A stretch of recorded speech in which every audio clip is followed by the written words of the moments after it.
SunWest Airlines Flight 915 was nearly full on that Monday morning. Among the passengers, there were rushed executives, backpacking tourists, and a family balancing a box of cold pizza, their last quick meal before the journey. None of them could imagine this would be their last taste of normalcy for a long, long time. On board, the smiles were shy, the kind exchanged by strangers in airports everywhere. The plane carried dozens of stories, all about to collide in ways no one could have foreseen or wanted. On board were Raymond Green, 57, a retired truck driver and widower, traveling to visit his daughter in Las Vegas for the first time since his wife's passing. Allison Monroe, 32, a software engineer running from heartbreak, desperate to prove she could start over. Marcus Lee, 22, college student on his first trip without his parents, excited for a desert music festival. Evelyn Brooks, 67, retired teacher, free-spirited and sharp-tongued, traveling solo after a lifetime of caring for others. Sophie Hernandez, 12, flying with her teenage brother to visit their grandparents, her shy laughter echoing between the seats. The flight attendants did their routine, smiling, giving safety instructions, masking their own nerves over forecasted turbulence and delays. In the cockpit, the captain and first officer discussed electrical storms on the route, checking screens while trading jokes to ease the tension. The plane taxied, engines roaring, then soared off the runway and into the clouds. In the back, Marcus recorded the takeoff, first of many adventures, he captioned it for his followers. Evelyn, meanwhile, scribbled in her notebook, "The sky is only beautiful for those who don't fear the fall," she wrote, not knowing how much those words would soon matter. Minutes after takeoff, the familiar rhythm settled in. Naps, podcasts, open books, kids trading stickers, and adults sighing at the perpetually unreliable Wi-Fi. Then, without warning, the peace shattered. A sharp crack from the right wing. The plane shook. Warning lights flashed. The air grew heavy. Glances met in silent dread. A new uncertainty was taking form. Raymond's stomach dropped, recalling the old truck stop saying, "We think we're in control, but we're just passengers on this ride." Allison closed her eyes, trying to slow her breath. Marcus tried to joke, but his hands trembled. Evelyn noticed Sophie's fear and instinctively took her hand, offering fragile but real comfort. The captain's voice broke through the tension, straining for calm. "Ladies and gentlemen, we're experiencing a minor issue, but everything is under control." No one really believed him. The silence was broken by whispered prayers and confessions. The plane lurched again, harder. A bag tumbled down the aisle, a cup spilled from a tray. Fear turned to panic in seconds. Sophie cried out.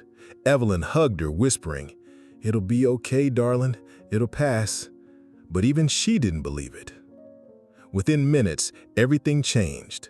The pilot announced an emergency landing attempt. Screams, tears, phones turned on to record what might be final messages. Allison texted her mom, "If something happens, forgive me for everything." Raymond prayed for the first time in years. Marcus hugged himself, wishing for a rewind button. Despair became something you could touch. And then, the unthinkable. The engines went silent. The plane began a rapid, terrifying descent, battered by invisible hands. While time seemed to stretch, each second a universe of fear. The collective scream of the passengers hung, unfinished, as if even terror was holding its breath. Then came the impact, and for an instant, the world simply disappeared. The crash wasn't a single thunderous blow. It was a string of surreal sounds, metal snapping, glass shattering, shrieks piercing the air, bodies colliding with seats, walls, and each other. For a handful of endless seconds, time lost all meaning. Everything blurred, the one moment racing, the next impossibly slow, as if the world itself was holding its breath. Allison had no time to think. All she felt was the seatbelt digging into her body, air forced from her lungs, the stinging scent of fuel and smoke. Someone screamed her name, maybe just in her mind. The world turned red, then black. Raymond, by pure instinct, gripped the seat handle with both hands, feeling his knuckles crack. He thought of his daughter, an old promise echoing, "I always make it home." Evelyn yelled a curse she'd never teach in a classroom and wrapped Sophie in a tight, motherly embrace. Marcus squeezed his eyes shut and saw flashes of childhood, riding a bike, first trip to the movies, the smell of his grandparents' house. In the chaos, only one thought burned through. It can't end like this. After the crash, silence reigned, not peaceful, but heavy, suffocating, filled with dread. For several moments, it seemed everyone was dead. Then, coughings, groans, sobs. A cell phone's morning alarm started blaring a pop song, absurdly out of place. Someone laughed, wild and hysterical. Another voice screamed for help. Allison opened her eyes, blood trickling from her brow. The smoke was thicker now, mingled with dust and burning plastic. The plane was tilted, the fuselage torn open, sunlight pouring in where only metal should be. Screams echoed from the front and back. Evelyn still clung to Sophie, both wide-eyed and in shock. Marcus fumbled with his seatbelt, hands numb and shaking. Raymond shouted his daughter's name without realizing it. Panic quickly replaced confusion. The first to regain consciousness fought to escape their seats, some pushing others, some too injured to move. The stench of fuel thickened, and someone screamed, "Fire! It's going to explode!" That was all it took for chaos to explode. Allison, pain stabbing her arm, unfastened herself and tried to help the woman beside her.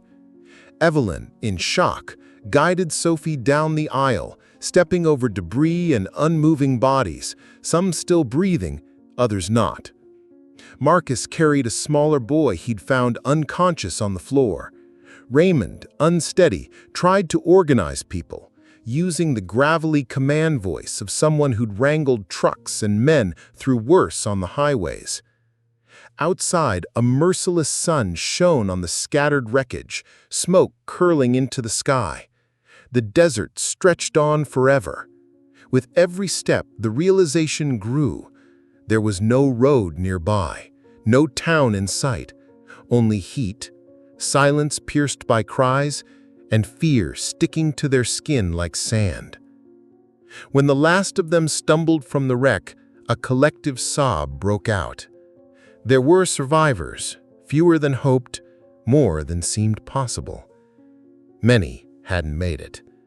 No one knew how many. No one dared look back. A coat was draped over the first still body, a makeshift, silent farewell. And in the face of every survivor, the same unspoken question flickered, as clear as the merciless sky above. What now? In that heat and dust, they were no longer just passengers of Flight 915. Now, they were survivors. Time after the crash seemed to obey no clock.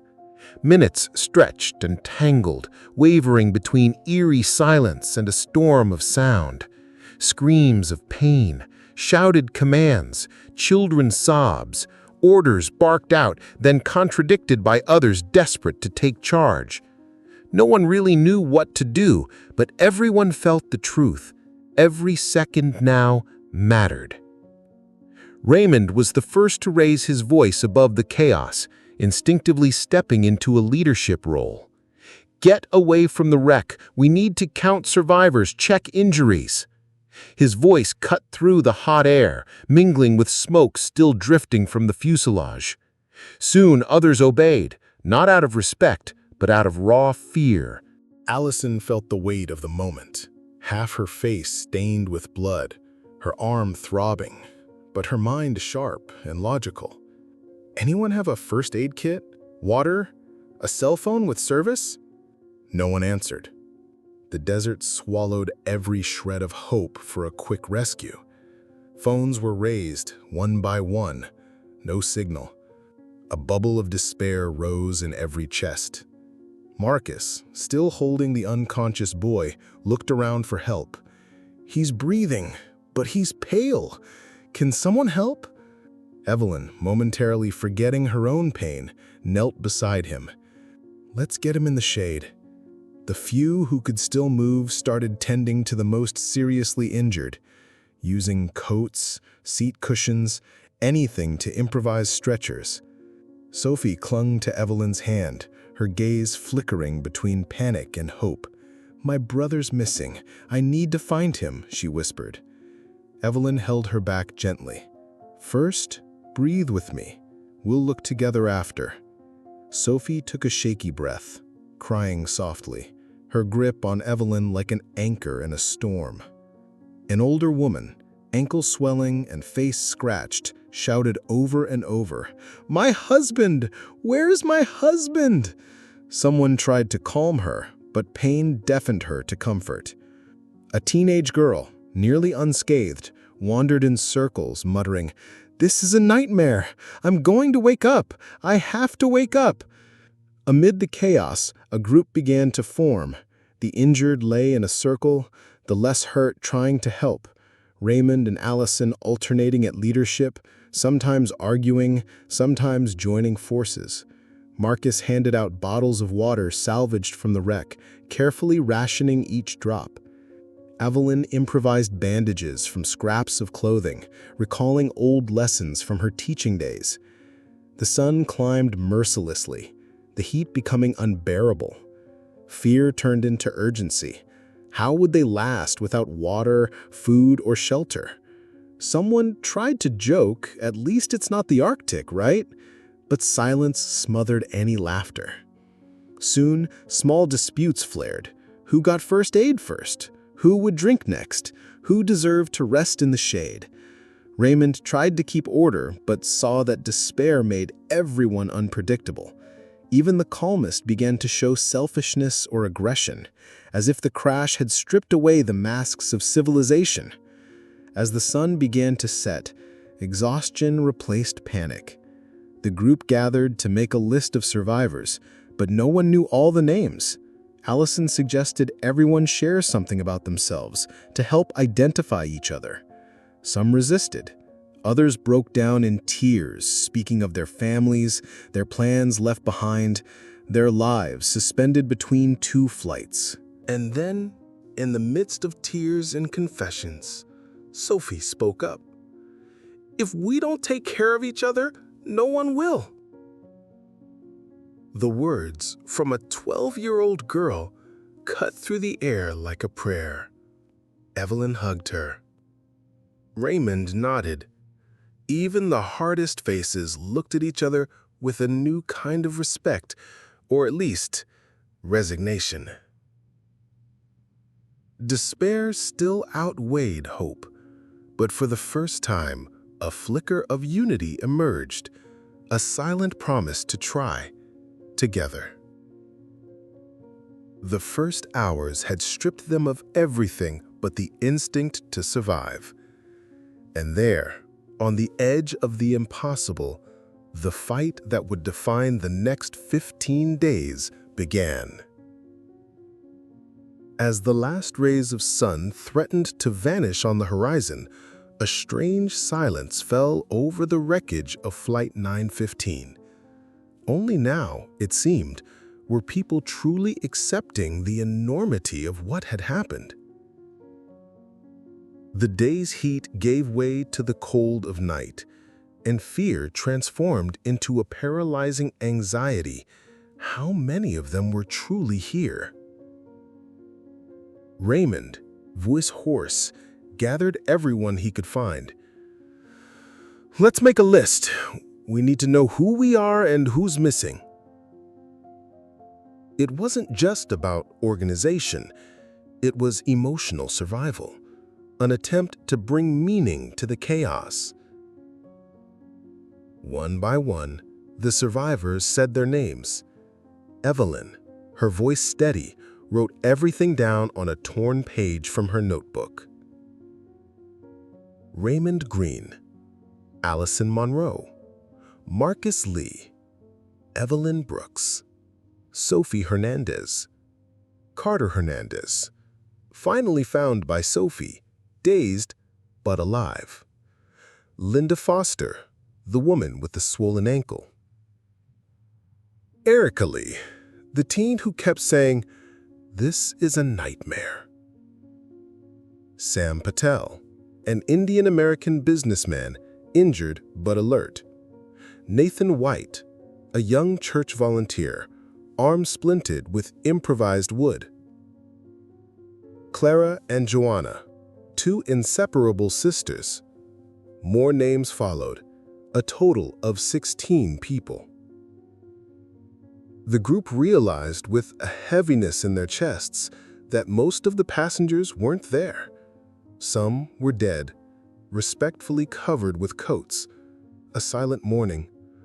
Others were perhaps lost nearby, wounded, unconscious, or simply missing. Allison tried to keep everyone focused. "Let's shout out names. Maybe someone will answer." And so they did.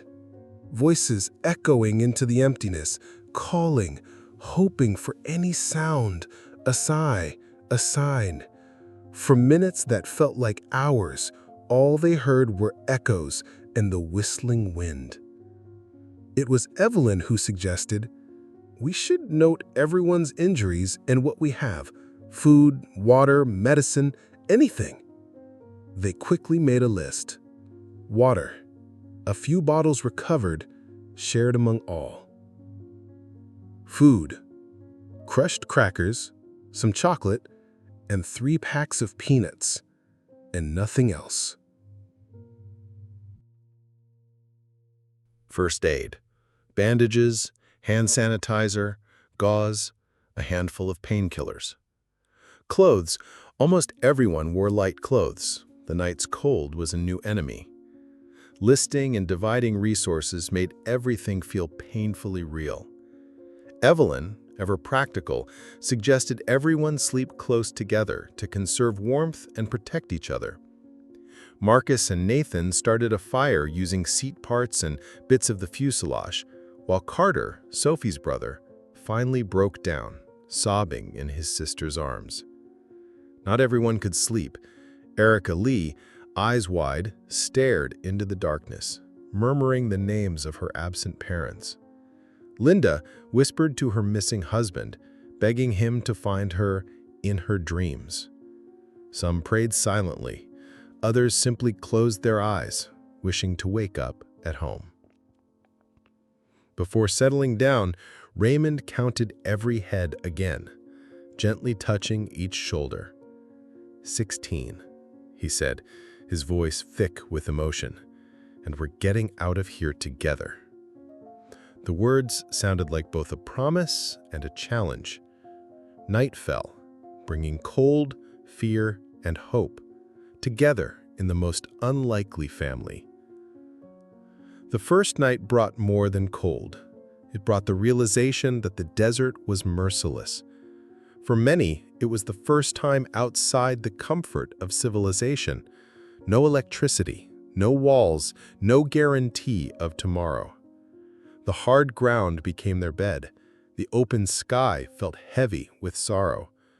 Some shivered from cold, others burned with fever. Solidarity began to grow, but so did anxiety. When the first rays of sun touched the wreckage, the brief sense of relief was instantly replaced by the brutality of daylight. Heat climbed rapidly, sweat trickling even without movement. Allison, ever practical, suggested splitting into small teams to search around the wreck. "We need shelter, something to collect dew, signs of civilization, anything." Raymond and Nathan headed toward what looked like a rocky outcrop. Evelyn stayed behind with Sophie, Carter, and sisters Clara and Joanna, using luggage, fuselage pieces, and blankets to build a makeshift shelter. During their search, Marcus and Sam stumbled on animal tracks. Not dog, but broader, deeper, likely coyote or wolf. Marcus's panic surged. "We're in their territory, If we're not careful, we're prey. Tension rose with the heat. Sam, trying for humor, whispered, "Ever heard the one about a scorpion in a shoe?" No one laughed. The morning continued with small mishaps. Erica gashed her foot on a piece of metal. Carter fell trying to climb a brittle branch. Every scratch was a worry. "An infection here is a death sentence," Evelyn muttered, using up precious hand sanitizer and making bandages from socks and shirt strips. The threat of fever and infection began to haunt everyone. By early afternoon, the heat was unbearable. The air shimmered above the wreck. Vultures started circling in the distance, watching the group as if timing their patience. Sophie, her voice trembling, asked, "Do they know we're alive?" Evelyn lied. "They don't come near strong people, just those who've already gone." But Sophie knew it was a lie. She clung tighter to her teacher.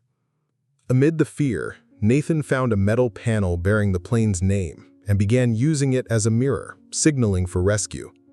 Marcus built a makeshift cross at the side of the bodies, out of respect, but also as a possible sign for helicopters. Faith and science mingled in desperation. As evening came and a cold breeze began to blow, the group gathered around their fire. Evelyn told stories to distract the children. Raymond organized a watch to keep animals away. Allison chronicled everything in her notebook. "So if any of us don't make it, at least our story won't be lost," she said. That night, sleep was scarce. The desert, with all its visible and invisible dangers, pressed in on every breath, every shadow, every thought. When the cold returned, everyone huddled together, forming a circle of warmth and fear. And the question lingered in the air, silent and inescapable. How much longer can we survive out here? The third day in the desert began in silence, as if even the wind sensed the tension between the survivors. The water rationing was merciless, each sip a battle between necessity and guilt. The children asked for more. Adults invented excuses to postpone their own thirst. Allison kept tally in her notebook. "So if any of us don't make it, at least our story won't be lost," she said. That morning, Sophie woke before everyone else and found Evelyn sitting up staring at the horizon.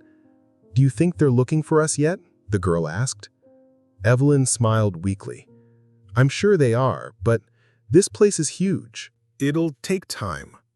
Sophie scanned the sky, counting the few clouds, clinging to the hope that each one might be a rescue plane in disguise.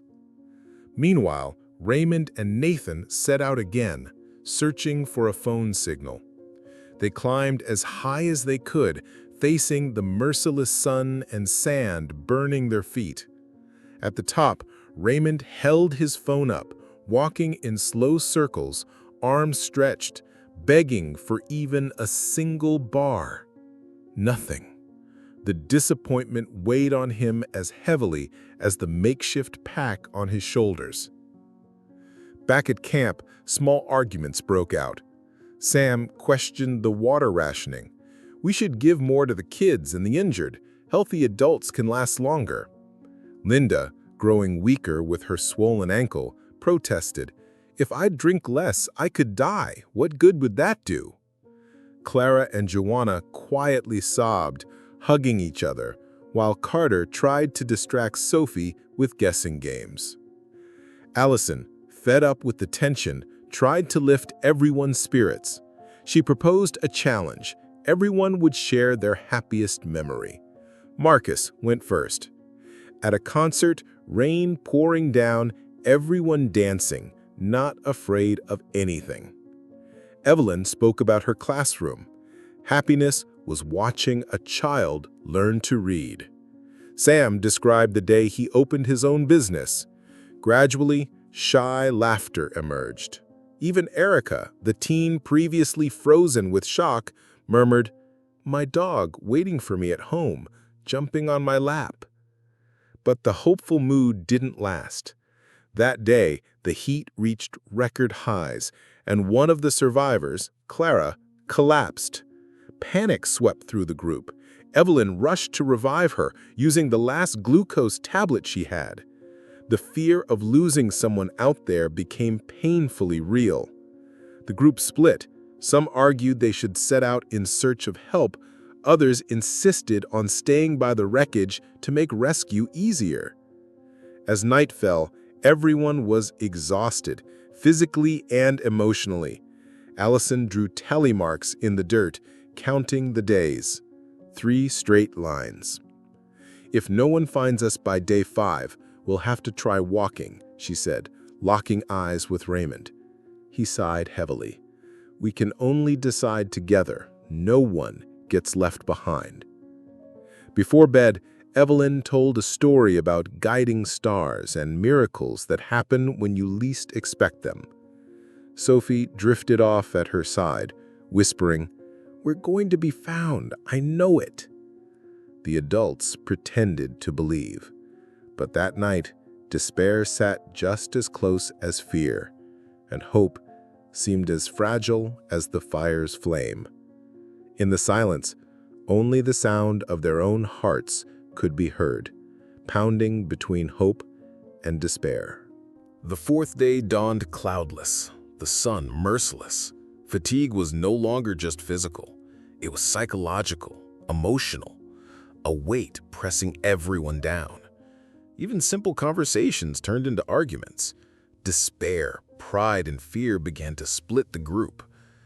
At sunrise, Marcus spoke up. "We have to leave.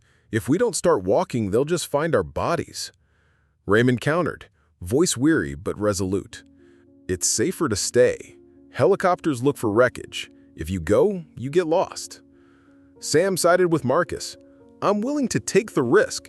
We could take turns, form a search party." Allison tried to mediate. "If we split up, we're weaker. Those who stay may die of thirst or feet. Those who leave may never return. And what if help comes when no one is here?" At the center of the conflict was the dwindling water. There simply wasn't enough for all. Evelyn, drawing on her experience with hungry children and adults in crisis, suggested a lottery. Whoever was chosen would get the extra sip. No arguments. Linda protested. "That's cruel. What if someone dies because they were unlucky?"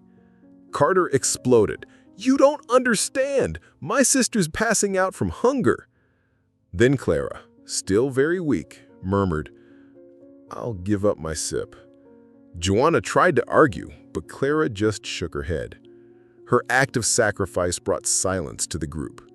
Sam, moved, split his own sip with her. For a moment, compassion overcame tension, but soon the debate resumed. Should they keep waiting, risk walking, or try building larger rescue signals? During the day, small choices became moral dilemmas. Erica, the teenager, stole a hidden chocolate and was caught by Nathan. The group debated, should a desperate child be punished? Evelyn hugged Erica. "We're not enemies here, just survivors." Marcus was furious, fearing this would encourage selfishness. Raymond cut it off. "We're not turning into animals. If we fight, we die faster." The sun scorched, tongues parched, hunger making everyone irritable. Sam suggested hunting small animals. Marcus and Carter went out, but returned with only scratches and stories of mysterious tracks. Maybe coyote, maybe something worse. Fear of predators grew each night, forcing the group to huddle closer and take turns on watch. At day's end, around the fire, Allison made an appeal. "If there's no sign of rescue tomorrow, we have to decide, stay or go. Everyone should say what they think without fear." The group agreed. The mood was one of resignation and dread. Sophie hugged Evelyn, whispering, "I just want to go home." Raymond sat in silence, staring into the fire. Evelyn looked at them all, feeling the burden of responsibility. The desert demanded decisions no one wanted to make. That night, the fear of not making it out alive was almost as real as the thirst. As they closed their eyes, each knew tomorrow would bring impossible choices, and not everyone would agree. The 5th day brought a new kind of pain. Thirst was no longer just uncomfortable, it was real suffering. Every survivor's body screamed for moisture, Lips cracked, eyes burned, minds began to hallucinate. The last sips of water had been shared the night before. Now there was no other option. They had to search for water, even if it meant risking everything. Raymond took charge. We need at least 2 groups. One stays here to keep camp and signal for rescue. The other goes out searching for water or civilization. Allison, despite her exhaustion, volunteered immediately. "I'll go. If we keep waiting, we'll die of thirst." Marcus, Carter, Sam, and Nathan also chose to leave. Evelyn stayed behind with the children and the more injured, joined by Linda and Joanna. Sophie cried when she learned her brother was going, but Evelyn promised to watch over her. Before leaving, Sam improvised a crude filter using parts of a plastic bottle and some fabric. "If we find water, we'll need to purify it," he explained. Raymond marked arrows in the sand, showing their direction and leaving messages for rescuers, or for anyone who might get lost trying to return. They trudged under the merciless sun. Every step was torture. The sand stretched endlessly, blisters and sores multiplying on their feet. Some began to hallucinate. Carter claimed he saw a lake in the distance. Marcus swore he heard water. Allison repeated to herself, "Just one more step, just one more step." Back at camp, the mood was suffocating. Evelyn tried to distract the children with stories of survival and old legends. Linda, weaker by the hour, began to drift in and out of delirium. Joanna whispered prayers. Time dragged, every minute heavier than the last.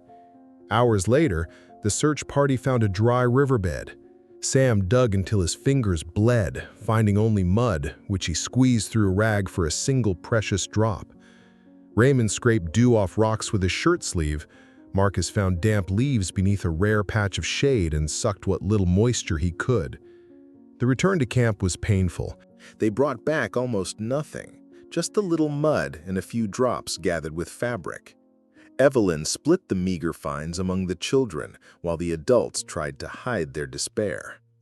The group could think of nothing but water. At nightfall, Sam had a desperate idea. "What if we try to distill water from our own urine? I've seen it on survival shows." The group hesitated, but desperation beat shame. They improvised a crude still from bottles and plastic bags. The results were scant, but enough to give the children a few sips. That night, despair was held off by the thinnest hope, the hope that with creativity and unity, they could survive another day. And as they stared up at the stars, each learned a bitter truth. In the desert, water isn't just life.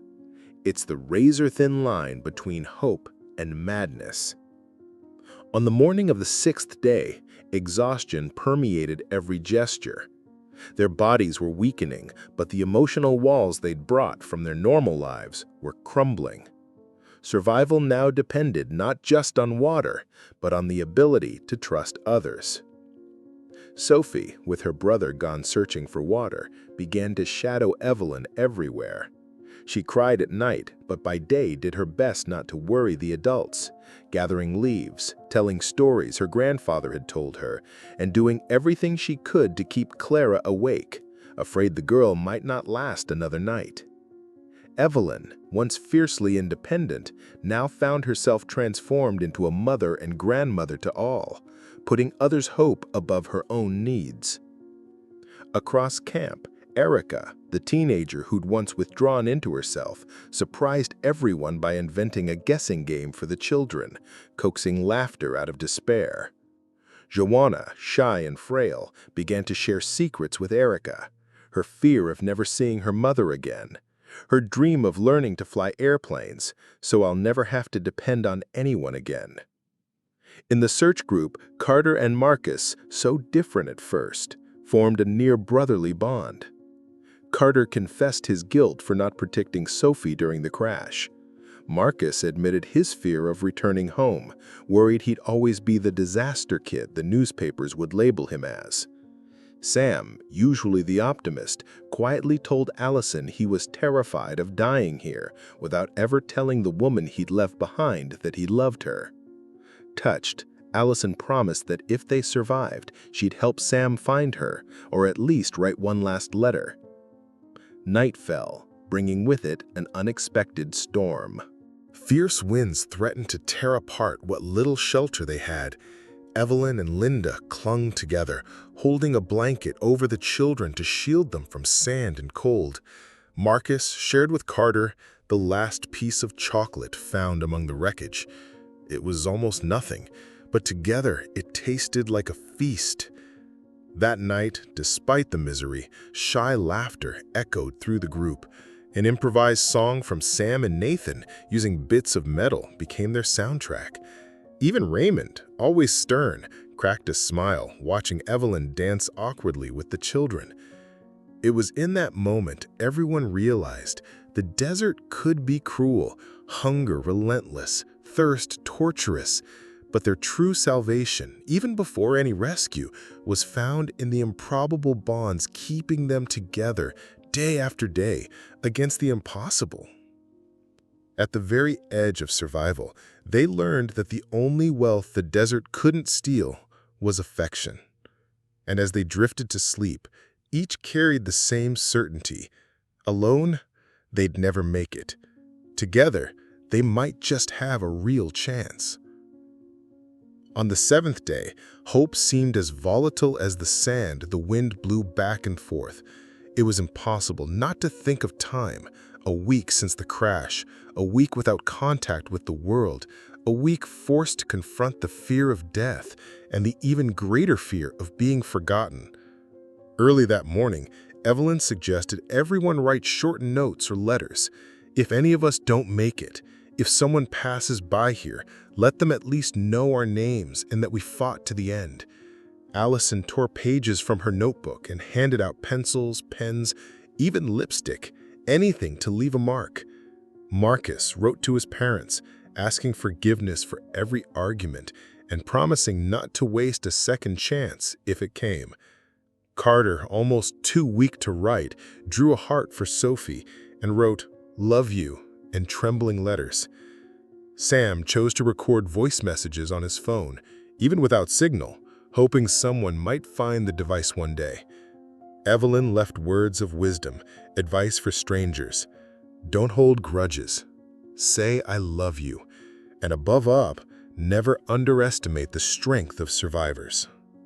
Gradually, scraps of paper and marked objects were wedged into the branches of a dry bush, the cracks in the fuselage, stones stacked to spell out help and alive.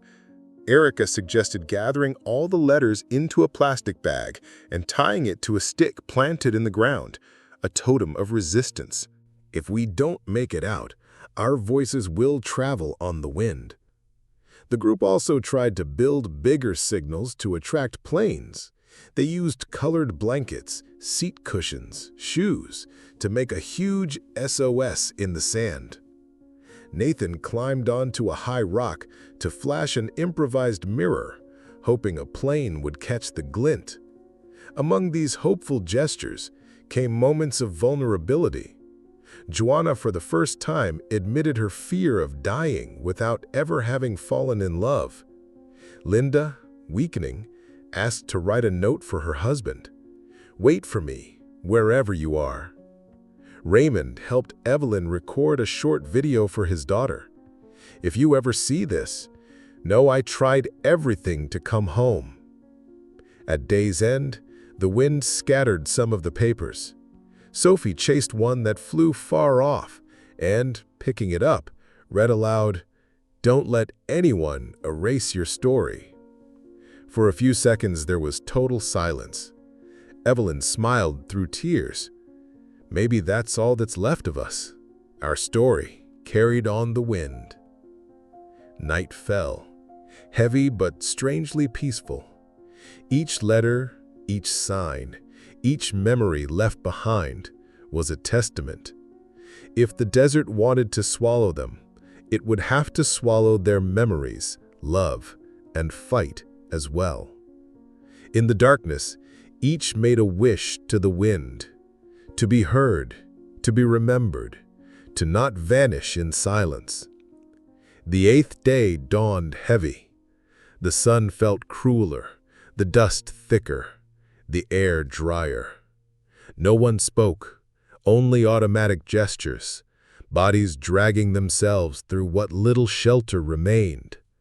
For the first time, no one asked about phone signal, rescue, or whether that cloud on the horizon was a plane. Early that morning, Evelyn noticed Linda, the woman with the injured ankle, hadn't gotten up. She called her name, nudged her gently. Nothing.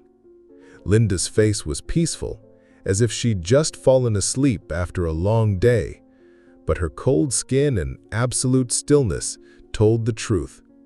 She had slipped away in the night. Shock hit instantly.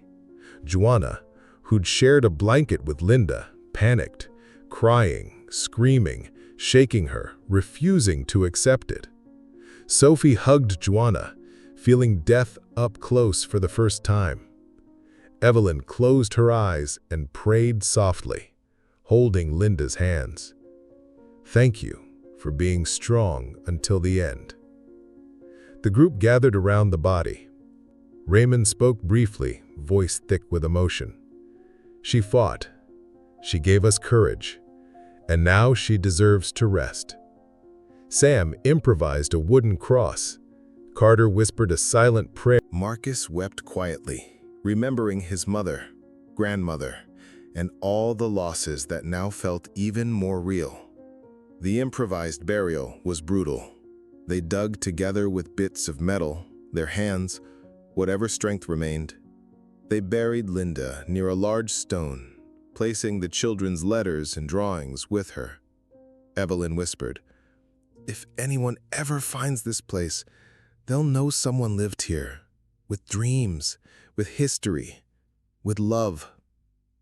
The loss changed the group's mood. For hours, no one spoke.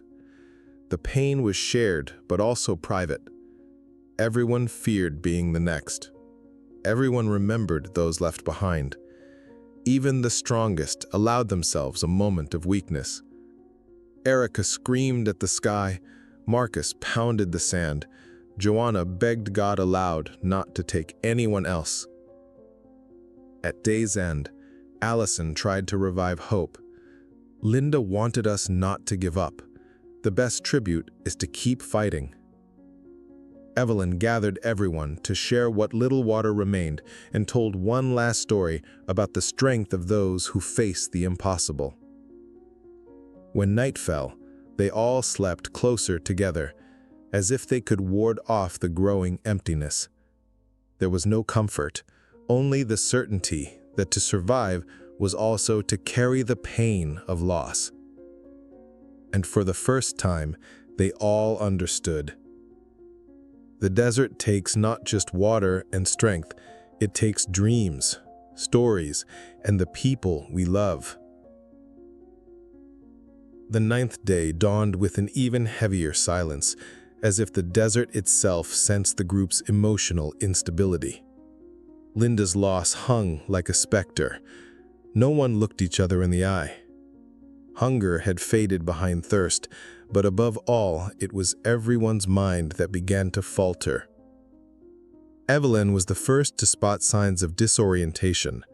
Sam, usually an optimist, started repeating disconnected phrases, constantly asking if rescue had arrived, even when there was no evidence. Sophie, once the group's little spark, now wandered, talking to someone invisible. Joanna spent hours crying softly, clutching Linda's blanket and not responding to anyone. Marcus had a breakdown that afternoon.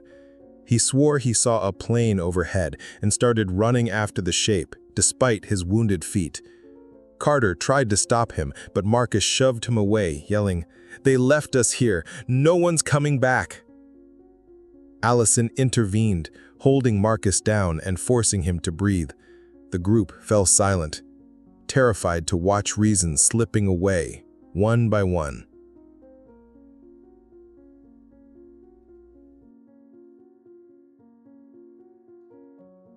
Erica, once one of the frailest, surprised everyone by gathering the group around the makeshift fire. "We need to talk. We have to remember who we are, why we're fighting. She asked everyone to repeat their name and share a memory, no matter how small. At first, few joined in, but Evelyn supported her. If we let despair win, we're already dead. Raymond shared a story from his trucking days, trapped for days in the snowstorm, alone, nearly going mad, but survived by forcing himself to sing and remember his children. Sam spoke of his childhood in India, the smells, the food, his parents. Allison recalled a birthday where she'd wished for just one adventure, laughing with bitter irony. Sophie asked everyone to sing her and her brother's favorite song together. For the first time in days, something like joy returned. Sharing memories didn't cure the pain, but it served as an anchor. Little by little, paranoia gave way to solidarity. Evelyn suggested small rituals. Each morning, everyone should be grateful for one thing, no matter how small. At night, they would gather around the fire and say goodnight to remember we're still human. Still, there was no escaping delirium. Joanna daydreamed, talking to her mother as if she were right there. Carter stared at the horizon for hours, unblinking. Nathan drew faces in the sand, naming each one, as if creating new friends so he wouldn't feel so alone. At the end of the 9th day, the group was physically and emotionally exhausted, but united by one truth. Madness only wins when you're alone. Together, they could at least resist one more day. Looking up at the starry sky, Evelyn whispered, "The desert drives you mad, but together we can remember the way back home, inside." The 11th day began differently. There was a charge in the air, a shared sense that something was about to change. The miracle of water had renewed everyone's spirit, but uncertainty still loomed. How many more days could they endure? Early that morning, Nathan and Raymond heard a strange sound coming from the horizon. It was too steady for an animal, but persistent like the drone of an engine. Marcus climbed the highest rock, squinting into the sunlight, and saw a shape approaching in the distance. Not a mirage. It was real. "Helicopter!" he shouted, and the word exploded through camp. Everyone ran, waving wildly, flashing improvised mirrors and pieces of metal, anything that could catch the light. They shouted, cried, signaled with scarves and colored shirts. Evelyn grabbed Sophie and Joanna, holding them as if she could protect them from everything, even disappointment.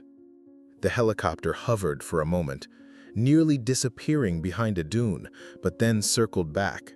It was the National Guard's search and rescue. A voice echoed through a megaphone, telling them to stay calm. The survivors embraced. Some knelt in the sand, others just wept in silence. It was real. The impossible was finally within reach. 2 rescuers descended on ropes, quickly assessing the wounded. Evelyn insisted that the children go first. Raymond and Allison helped the weakest onto stretchers. Sam hugged Marcus tightly, thanking him for not giving up. The process was slow, tense. The helicopter couldn't take everyone at once. It would require several trips. The fear of being left behind, even for a few more hours, was almost unbearable. But every time the helicopter returned, the group grew closer, calling out names, making sure no one was forgotten. On the final flight, with the sun setting, Evelyn was the last to board. As she looked back, she saw the makeshift camp, the airplane's wreckage, the improvised graves. She felt overwhelming gratitude and deep pain for Linda and for all who hadn't survived. As the helicopter climbed, Sophie whispered, "We made it, Evelyn. I knew we would." Evelyn smiled, tears in her eyes. "You always knew, sweetheart. You always knew." The desert, once cruel and endless, now seemed small compared to the strength of those rescued lives. And the wind, at last, carried not just messages and cries for help, but the certainty that together they had conquered the impossible. No one came back from the desert the same. After the rescue, the news reported the facts: the crash, the days of thirst, the miracle of survival, but losses. Doctors, psychologists, and the curious tried to understand how the group endured the impossible, but only those who were there know the truth. Some scars never show up on any scan. Raymond, the truck driver, never drove a highway again without giving thanks for the solid ground beneath his wheels. He reconnected with his daughter, this time understanding the value of every call, every hug. Allison, the engineer, let go of her old fear of failure. She became an advocate for search and rescue and survivor support, sharing her story to remind others that to survive is also to begin again. Evelyn, the teacher, found a new calling, visiting schools, hugging children, teaching that hope is a daily choice. She became a grandmother to Sophie and Joanna. No blood needed, because family is made of those who hold your hand when all seems lost. Marcus overcame his trauma by writing a book. Sam found his old love, and together they started a nonprofit to help families in crisis. Erica graduated in psychology, determined to help young people not to be swallowed by fear and loneliness. Linda's memory lived on in the drawings and letters kept by Joanna. Sophie grew up to become a pilot, as she'd promised during their long nights. She swore never to leave anyone behind in danger. For all of them, there were sleepless nights, broken dreams, silent tears. But there was also a gratitude beyond words. The desert didn't just take part of each of them, it gave something back, stronger and more alive. In interviews, they were always asked, "What did you learn?" Evelyn, eyes shining, always replied, "No one gets through the impossible alone. Life is made of encounters, of bonds, and of second chances. Remember, no matter how harsh the desert, together we always find the way." And so the survivors of Flight 915 became, without wanting to, part of the story of thousands. They inspired, moved, and helped strangers not to give up in their own deserts. What will never be forgotten is not just the crash, nor the pain or fear. It is the proof that hope, even in the driest ground, blooms when it's shared.